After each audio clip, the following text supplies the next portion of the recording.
കേരള സർവകലാശാലയിൽ പോര് തുടരുന്നു.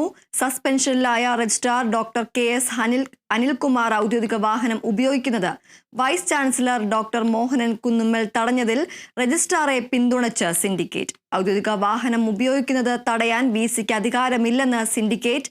രജിസ്ട്രാറുടെ ഔദ്യോഗിക വാഹനത്തിന്റെ താക്കോൽ തിരികെ വാങ്ങാനും വാഹനം ഗാരേജിൽ സൂക്ഷിക്കാനുമാണ് വൈസ് ചാൻസലറുടെ പുതിയ നിർദ്ദേശത്തിന് പിന്നാലെയാണ് സിൻഡിക്കേറ്റിന്റെ പ്രതികരണം. അതേസമയം താൽക്കാലിക VC നിയമനത്തിൽ ഹൈക്കോടതി വിധിക്കെതിരെ ഗവർണർ ഇന്ന് സുപ്രീം കോടതിയെ സമീപിച്ചേക്കും. കൂടുതൽ വിവരങ്ങളുമായി D ബിനോയ് ചേരുന്നു. ബിനോയ്, വാർത്തയുടെ കൂടുതൽ വിശദാംശങ്ങൾ എന്തൊക്കെയാണ്? വൈസ് ചാൻസലർ സിൻഡിക്കേറ്റ് പോര് അതിശക്തമായി കേരള സർവകലാശാലയിൽ തുടരുന്നു എന്നതിന് നമുക്ക് പറയാൻ കഴിയും. നേരത്തെ വൈസ് ചാൻസലർ സസ്പെൻഡ് ചെയ്ത രജിസ്ട്രാർ KS അനിൽകുമാറിന് പൂർണ്ണ പിന്തുണ അറിയിച്ചുകൊണ്ട് സിൻഡിക്കേറ്റ് അംഗങ്ങളെല്ലാം തന്നെ പകൽ രാവിലെ മുതൽ വൈകുന്നേരം വരെ അതേ സർവകലാശാല സമയത്ത് പൂർണ്ണമായും അവിടെ ഉണ്ട്. മാത്രവുമല്ല, ഇന്നലെയാണ് വൈസ് ചാൻസലർ ഒരു പുതിയ ഉത്തരവ് കൂടി ഇറക്കിയത്. രജിസ്ട്രാർ ഉപയോഗിച്ചുകൊണ്ടിരിക്കുന്ന ഔദ്യോഗിക വാഹനം തിരിച്ചെടുക്കാനും ആ വാഹനം ഗാരേജിൽ സൂക്ഷിക്കണം എന്നൊരു നിർദ്ദേശം വാഹനങ്ങളുടെ ചുമതലയുള്ള ഉദ്യോഗസ്ഥന് നൽകിയിരുന്നു. എന്നാൽ ആ നിർദ്ദേശം നടപ്പിലാക്കാൻ ഉദ്യോഗസ്ഥന് കഴിഞ്ഞില്ല. പ്രത്യേകിച്ചും കേരള സർവകലാശാലയിലെ ജീവനക്കാരിൽ നല്ലൊരു സംഘവും ഇടതു മുന്നണിയുമായും അല്ലെങ്കിൽ ഇടതുപക്ഷവുമായി ചേർന്ന് പ്രവർത്തിക്കുന്ന സംഘടനകളുടെ നേതാക്കന്മാരും ജീവനക്കാരും ഒക്കെയാണ്. അതുകൊണ്ട് തന്നെ അത്തരത്തിലൊരു ഉത്തരവ് സർവകലാശാല വൈസ് ചാൻസലർ നടത്തിയെങ്കിലും അത് പൂർണ്ണമായി നടപ്പിലാക്കാനോ അല്ലെങ്കിൽ അതിന് പിന്തുണയോ ലഭിക്കാത്ത ഒരു സാഹചര്യമുണ്ടായി. നിലവിൽ രജിസ്ട്രാർ ഇപ്പോഴും കേരള സർവകലാശാലയുടെ വാഹനം തന്നെയാണ് ഉപയോഗിക്കുന്നത്. ഒപ്പം സിൻഡിക്കേറ്റ് അംഗങ്ങൾ പറയുന്നത് അദ്ദേഹം ഇപ്പോഴും ഡ്യൂട്ടിയിലുള്ള ഒരു ഉദ്യോഗസ്ഥനാണ്.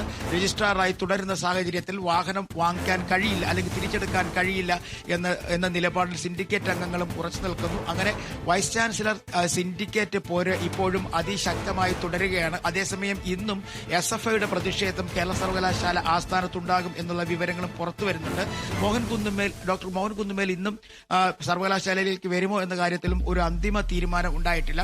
2 ദിവസം മുമ്പാണ് വൈസ് ചാൻസലറും ചാൻസലർ ഗവർണറും ഒക്കെ ആയിട്ട് ഒരു കൂടിക്കാഴ്ച നടത്തിയത്. ഒരു പക്ഷേ നിയമപരമായ കാര്യങ്ങളിലേക്ക് കടക്കാനുള്ള സാധ്യത നമുക്ക് തള്ളിക്കളയാനാകില്ല. ഇന്ന് അദ്ദേഹത്തിന് ചില നിയമോപദേശങ്ങൾ കിട്ടും എന്നുള്ള വിവരങ്ങൾ കൂടി ലഭ്യമായിട്ടുണ്ട്. കാരണം കേരള സർവകലാശാലയിൽ ഇപ്പോൾ നിലനിൽക്കുന്ന ഭരണ അസ്ഥിരതയ്ക്കെതിരെ വലിയ തരത്തിലുള്ള പ്രതിഷേധമാണ് കുട്ടികളുടെയും രക്ഷാകർത്താക്കന്മാരുടെയും ഭാഗത്ത് നിന്ന് ഉയർന്നു വന്നുകൊണ്ടിരിക്കുന്നത്. അത് ഏത് തരത്തിൽ ഇതിനെ നേരിടാൻ കഴിയും, അല്ലെങ്കിൽ എങ്ങനെയായിരിക്കണം ഇത് മറികടക്കുക എന്ന കാര്യത്തിലൊക്കെ ചില നിയമോപദേശം വൈസ് ചാൻസലർ കഴിഞ്ഞ ദിവസം തേടിയിരുന്നു. അതിന്റെ അടിസ്ഥാനത്തിൽ ഒരു പക്ഷേ വൈസ് ചാൻസലർ നിയമ നടപടികളുമായി മുന്നോട്ട് പോകാനുള്ള സാധ്യതയുണ്ട്. കാരണം ശക്തമായ പ്രതിഷേധം തുടരുന്നതിനാൽ തനിക്ക് സർവകലാശാല ആസ്ഥാനത്തേക്ക് വരാൻ കഴിയാത്ത ഒരു സാഹചര്യം നിലനിൽക്കുന്നു.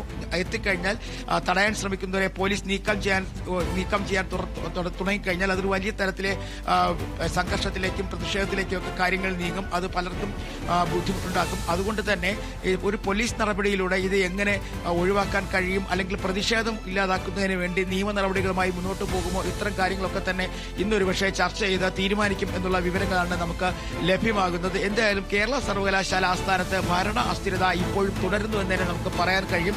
കഴിഞ്ഞ 2 ആഴ്ച, അതായത് ഭാരതാംബ വിവാദം വന്നതിന് ശേഷം തുടങ്ങിയ പ്രതിഷേധം, വിദ്യാർത്ഥി സംഘടനകളുടെയും യുവജന സംഘടനകളുടെയും പ്രതിഷേധം ഇപ്പോഴും സർവകലാശാല ആസ്ഥാനത്ത് തുടരുന്നു എന്ന് തന്നെ നമുക്ക് പറയാൻ കഴിയും. ഗവർണർക്കെതിരെയും വൈസ് ചാൻസലർക്കെതിരെയും വലിയ തരത്തിലുള്ള പ്രതിഷേധമാണ് കേരള സർവകലാശാല ആസ്ഥാനത്ത് ഇപ്പോൾ നടന്നു വരുന്നത്. ഇന്നലെയും SFIയുടെ വലിയ തരത്തിലുള്ള മാർച്ച് കേരള സർവകലാശാല ആസ്ഥാനത്തേക്ക് ഉണ്ടായിരുന്നു. ഇന്നും വൈസ് ചാൻസലർ എത്തുകയാണെങ്കിൽ പ്രതിഷേധിക്കാൻ തയ്യാറെടുത്ത് നിൽക്കുകയാണ് ഇടത് വിദ്യാർത്ഥി സംഘടനകളും യുവജനങ്ങളും. അതുപോലെ തന്നെ അടിയന്തര സിൻഡിക്കേറ്റ് യോഗം വിളിക്കണം എന്നാവശ്യപ്പെട്ടുകൊണ്ട് വൈസ് ചാൻസലർക്ക് കത്ത് നൽകിയെങ്കിലും ആ കത്ത് പരിഗണിച്ചില്ല. നിലവിലെ സാഹചര്യത്തിൽ സിൻഡിക്കേറ്റ് യോഗം വിളിക്കാൻ കഴിയില്ല എന്നൊരു നിലപാട് വൈസ് ചാൻസലറും എടുത്തു കഴിഞ്ഞിരിക്കുന്നു. തനിക്ക് സർവകലാശാല ആസ്ഥാനത്തേക്ക് വരാൻ കഴിയാത്ത സാഹചര്യം നിലനിൽക്കുന്നതിനാൽ ഇപ്പോൾ ഒരു അടിയന്തര സിൻഡിക്കേറ്റ് യോഗം വിളിക്കാൻ കഴിയില്ല എന്ന നിലപാടിൽ തന്നെയാണ് വൈസ് ചാൻസലർ ഉറച്ചു നിൽക്കുന്നത്. അതേസമയം സിൻഡിക്കേറ്റ് യോഗം ഇതുവരെ ഒരു നിയമ നടപടികളിലേക്ക് പോകുന്നതിനെ കുറിച്ച് ആലോചിച്ചിട്ടില്ല. അത്തരം ഒരു നിയമ നടപടികളിലേക്ക് കടക്കുന്നതിനെ കുറിച്ച് അവർ ഒരു പക്ഷേ നിയമോപദേശം തേടുമെന്നൊക്കെ കഴിഞ്ഞ ദിവസം പറഞ്ഞിരുന്നെങ്കിൽ പോലും നിലവിലെ സാഹചര്യത്തിൽ ഇപ്പോൾ ഒരു നിയമ നടപടിയിലേക്ക് പോകണ്ട. കാരണം കാര്യങ്ങളെല്ലാം സിൻഡിക്കേറ്റിനും രജിസ്ട്രാർക്കും അനുകൂലമായി നീങ്ങുന്ന ഒരു സാഹചര്യം. അതുകൊണ്ട് തന്നെ പലതരത്തിലുള്ള പ്രതിഷേധങ്ങൾ സംഘടിപ്പിച്ചുകൊണ്ട് സർവകലാശാല ആസ്ഥാനത്ത് നിന്നും വൈസ് ചാൻസലറെ അകറ്റി നിർത്തുക എന്നൊരു നിലപാടിൽ മുന്നോട്ട് പോകാൻ തന്നെയാണ് ഇടത് വിദ്യാർത്ഥി സംഘടനകളുടെയൊക്കെ തീരുമാനം. നിലവിലെ സാഹചര്യത്തിൽ ഇപ്പോൾ ഇന്നും സർവകലാശാല ആസ്ഥാനത്ത് പ്രതിഷേധം ഉണ്ടാകും എന്നുള്ള വിവരങ്ങളും പുറത്തു വരുന്നുണ്ട്. അതേസമയം കഴിഞ്ഞ ദിവസം ഹൈക്കോടതി വിധിയിലൂടെ പുറത്തായ വൈസ് ചാൻസലർമാർക്ക് പകരം, അതായത് സാങ്കേതിക സർവകലാശാലയിലും ഡിജിറ്റൽ സർവകലാശാലയിലും വൈസ് ചാൻസലർമാർക്ക് പകരം പുതിയ വൈസ് ചാൻസലറെ നിയമിക്കുന്നതിന് വേണ്ടിയുള്ള ഒരു 3 പേർ വീതമുള്ള ഒരു പാനൽ ലിസ്റ്റ് ഇന്നലെ സംസ്ഥാന സർക്കാർ ഗവർണറുടെ രാജ്ഭവനിൽ എത്തിച്ചിട്ടുണ്ട്. അതിൽ നിന്ന് എന്ത് തീരുമാനം ഗവർണർ എടുക്കും എന്നുള്ള കാര്യമാണ് എല്ലാവരും നോക്കുന്നത്. പ്രത്യേകിച്ചും അത്തരത്തിൽ ഹൈക്കോടതിയുടെ ഡിവിഷൻ ബെഞ്ചിന്റെ വിധി അംഗീകരിച്ചുകൊണ്ട് ആ പാനലിസ്റ്റിൽ നിന്ന് ഒരാളിനെ നൽകണം എന്നുള്ളതാണ്. ആ പാനലിസ്റ്റിൽ നിന്ന് ആരെങ്കിലും എടുക്കുമോ അതോ ഗവർണർ സുപ്രീം കോടതിയിലേക്ക് പോകുമോ എന്നുള്ള കാര്യങ്ങളൊക്കെ ഇന്ന് അറിയാൻ കഴിയും. കാരണം എത്രയും വേഗത്തിൽ വൈസ് ചാൻസലർ നിയമനം പൂർത്തിയാക്കണം എന്നായിരുന്നു ഹൈക്കോടതിയുടെ വിധി, ഡിവിഷൻ ബെഞ്ചിന്റെ വിധി. അങ്ങനെയാണെന്നുണ്ടെങ്കിൽ ഒരു പക്ഷേ ഇന്ന് ഒരു തീരുമാനത്തിലേക്ക് രാജ്ഭവൻ കടക്കും എന്നുള്ളത് ഉറപ്പാണ്. ഒരുപക്ഷെ നിയമ പോരാട്ടമാണോ അതല്ല ഈ പാനലിൽ നിന്ന് 6 പേരിൽ നിന്നും 2 പേരെ സാങ്കേതിക സർവകലാശാലയിലേക്കും ഒപ്പം ഡിജിറ്റൽ സർവകലാശാലയിലേക്കും VC-മാരായി തിരഞ്ഞെടുക്കുമോ എന്ന കാര്യങ്ങളെ ഉച്ചയോടുകൂടി തന്നെ അറിയാൻ കഴിയും. ഇന്നും ഗവർണർക്ക് ചില നിയമവിദഗ്ധരുമായിട്ടുള്ള കൂടിക്കാഴ്ചകൾ പറഞ്ഞിട്ടുണ്ട്. അത് ഉച്ചയോടുകൂടി തന്നെയായിരിക്കും അത്തരത്തിൽ കൂടിക്കാഴ്ച. എന്തായാലും ഡോക്ടർ മോഹൻ കുന്നുമേൽ ഇതുവരെ തിരുവനന്തപുരത്തേക്ക് എത്തിയിട്ടില്ല. അദ്ദേഹം കോഴിക്കോട് തന്നെ തങ്ങുകയാണ് എന്നുള്ള വിവരമാണ് നമുക്ക് ലഭിക്കുന്നത്. വലിയ തരത്തിലുള്ള പ്രതിഷേധങ്ങൾ നടക്കുന്നതിനിടയിൽ മോഹൻ കുന്നുമേൽ എന്തായാലും സർവകലാശാല ആസ്ഥാനത്തേക്ക് വരാനുള്ള സാധ്യത വിരളമാണ്. അതേസമയം എല്ലാവരും ഉറ്റുനോക്കുന്നത് ഈ 2 സർവകലാശാലകളിലേക്കുള്ള VC നിയമനമാണ്. അത് നിയമം പാലിച്ചുകൊണ്ട് നടപ്പിലാക്കണം എന്ന ഉറച്ച നിലപാടിൽ സർക്കാർ മുന്നോട്ട് പോവുകയാണ്. ഇന്നലെ ഉന്നത വിദ്യാഭ്യാസ വകുപ്പ് മന്ത്രിയും ഒപ്പം CPIM നേതാക്കന്മാരും ഒക്കെ തന്നെ പറഞ്ഞത് ഇത്തരത്തിൽ ഡിവിഷൻ ബെഞ്ചിന്റെ ഉത്തരവ് വന്ന സാഹചര്യത്തിൽ വളരെ വേഗത്തിൽ VC നിയമനവുമായി മുന്നോട്ട് പോകണം, അല്ലാത്ത പക്ഷം തുടർ നിയമ നടപടികളിലേക്ക് സർക്കാർ പോകും എന്നുള്ള ഒരു വിവരം കൂടി പുറത്തു വരുന്നുണ്ട്. കാരണം ഡിവിഷൻ ബെഞ്ചിന്റെ വിധി പാലിച്ച് നടപ്പിലാക്കണം എന്നുള്ളത് നടപ്പിലാക്കേണ്ട സാഹചര്യം ഇപ്പോഴുണ്ട്. അത് നിയമപരമായും നിലനിൽക്കുന്ന ഒരു വിധിയാണ്. മാത്രവുമല്ല സർവകലാശാലകളുടെ പ്രവർത്തനത്തെ കാര്യമായി ബാധിക്കുന്ന തരത്തിൽ ഈ കാര്യങ്ങൾ മുന്നോട്ട് പോവുകയാണ്. പ്രത്യേകിച്ചും സാങ്കേതിക സർവകലാശാലയിലൊക്കെ പ്രവേശനത്തിന് വേണ്ടിയുള്ള സമയമാണ്. കീം പോലുള്ള എൻട്രൻസ് പരീക്ഷകൾ പൂർത്തിയായി കഴിഞ്ഞിരിക്കുന്നു. ഇനി പ്രവേശന കോട്ടയും അതുപോലെ തന്നെ ആ ലിസ്റ്റുകളും ഒക്കെ പ്രസിദ്ധപ്പെടുത്തണം.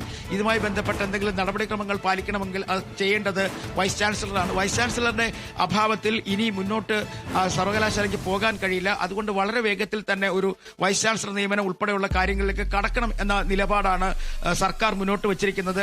സാങ്കേതിക സർവകലാശാലയുടെ കാര്യത്തിലും അത്തരത്തിൽ തന്നെയാണ്. ഇന്നലെ ഈ 2 പേരും അതായത് സാങ്കേതിക സർവകലാശാലയിലെ വൈസ് ചാൻസലറായ ഡോക്ടർ ശിവപ്രസാദും ഡിജിറ്റൽ സർവകലാശാല വൈസ് ചാൻസലറുടെ ചുമതലയുണ്ടായിരുന്ന ഡോക്ടർ സീസ തോമസും സർവകലാശാലകളിൽ എത്തിയിരുന്നില്ല. കാരണം അവരെത്തുകയാണെങ്കിൽ പ്രതിഷേധിക്കാൻ വിദ്യാർത്ഥികളും സിൻഡിക്കേറ്റും ഒക്കെ തയ്യാറെടുത്തിരുന്നു. നിലവിൽ ഇപ്പോൾ 2 പേരും രാജിവെക്കുകയോ അല്ലെങ്കിൽ പിന്മാറുകയോ ചെയ്യാത്തൊരു സാഹചര്യമുണ്ട്. ഇനി എന്താണ് എന്നുള്ളത് തീരുമാനിക്കേണ്ടത് രാജ്ഭവനാണ്. രാജ്ഭവന്റെ ഭാഗത്തു നിന്നുള്ള കാര്യമായ ഒരു പ്രതികരണങ്ങളും പുറത്തേക്ക് വരുന്നില്ല. ഒരു പക്ഷേ നിയമ പോരാട്ടവുമായി മുന്നോട്ട് പോകാൻ തന്നെ ആയിരിക്കും ഗവർണർ തീരുമാനിക്കുക എന്നുള്ള വിവരങ്ങളാണ് നമുക്ക് ലഭിക്കുന്നത്. വരും ദിവസങ്ങളിൽ ഈ വിവിധ സർവകലാശാലകളുടെ വൈസ് ചാൻസലർ നിയമനവുമായി ബന്ധപ്പെട്ട് ശക്തമായ നടപടിക്രമങ്ങളിലേക്ക് അല്ലെങ്കിൽ നിയമ പോരാട്ടങ്ങളിലേക്കൊക്കെ പോകാനുള്ള സാധ്യത തള്ളിക്കളയാനാകില്ല. പ്രത്യേകിച്ചും കേരള സർവകലാശാലയുടെ നടത്തിപ്പ് പോലും വലിയ തരത്തിൽ തടസ്സപ്പെട്ടിരിക്കുന്നു എന്ന് പറയാം നമുക്ക്. കാരണം ബിരുദ കോഴ്സിന്റെ പരീക്ഷ കഴിഞ്ഞിരിക്കുന്നു, അതിന്റെ റിസൾട്ട് വന്നിരിക്കുന്നു. അതിനുശേഷം വിദ്യാർത്ഥികൾക്ക് നൽകേണ്ട ബിരുദ സർട്ടിഫിക്കറ്റുകൾ നൽകിയാൽ മാത്രമേ ഉപരിപഠനം സാധ്യമാവുകയുള്ളൂ. അത്തരത്തിൽ ഉപരിപഠനവുമായി മുന്നോട്ട് പോകാൻ കഴിയാത്തൊരു സാഹചര്യം ഉണ്ട്. അതേസമയം വൈസ് ചാൻസലർ പറയുന്നത് ഒരു മണിക്കൂർ കൊണ്ട് തീർക്കാൻ കഴിയുന്ന പ്രതിസന്ധി മാത്രമാണ് ഇപ്പോൾ ഉള്ളത്. പ്രത്യേകിച്ച് മാർക്ക് ലിസ്റ്റൊക്കെ അറ്റസ്റ്റ് ചെയ്യുന്ന കാര്യത്തിൽ വളരെ വേഗത്തിൽ ചെയ്യാൻ കഴിയും. അത് ഫയൽ സംവിധാനത്തിലൂടെ കിട്ടിയാൽ തന്നെയും അത് ചെയ്യാവുന്ന കാര്യമേ ഉള്ളൂ. പക്ഷേ ഈ ഫയലിംഗ് സംവിധാനം പോലും തടസ്സപ്പെടുന്ന തരത്തിൽ ആണ് ഇപ്പോൾ സിൻഡിക്കേറ്റിന്റെ പ്രവർത്തനം. അങ്ങനെയുള്ള ഒരു രീതിയിലേക്ക് പോയി കഴിഞ്ഞാൽ കുട്ടികളെ തന്നെ ബാധിക്കാനുള്ള സാധ്യത തള്ളിക്കളയാനാകില്ല എന്ന് വൈസ് ചാൻസലറും പറയുന്നുണ്ട്. എന്തായാലും വരും ദിവസങ്ങളിൽ ഒക്കെ തന്നെ വലിയ തരത്തിലുള്ള ഒരു നിയമ പോരാട്ടത്തിലേക്ക് രാജ്ഭവനും സിൻഡിക്കേറ്റും സർക്കാരും പോകാനുള്ള സാധ്യത തള്ളിക്കളയാനാകില്ല. ദീപ്തി. ശരി. കേരള സർവകലാശാലയിൽ പോര് തുടരുന്നു. സസ്പെൻഷനിലായ രജിസ്ട്രാർ ഡോക്ടർ KS അനിൽകുമാർ ഔദ്യോഗിക വാഹനം ഉപയോഗിക്കുന്നത് vice chancellor doctor Mohanan Kunnummal തടഞ്ഞതിൽ രജിസ്ട്രാറെ പിന്തുണച്ച സിൻഡിക്കേറ്റ്. ഔദ്യോഗിക വാഹനം ഉപയോഗിക്കുന്നത് തടയാൻ VCക്ക് അധികാരമില്ലെന്ന സിൻഡിക്കേറ്റ്.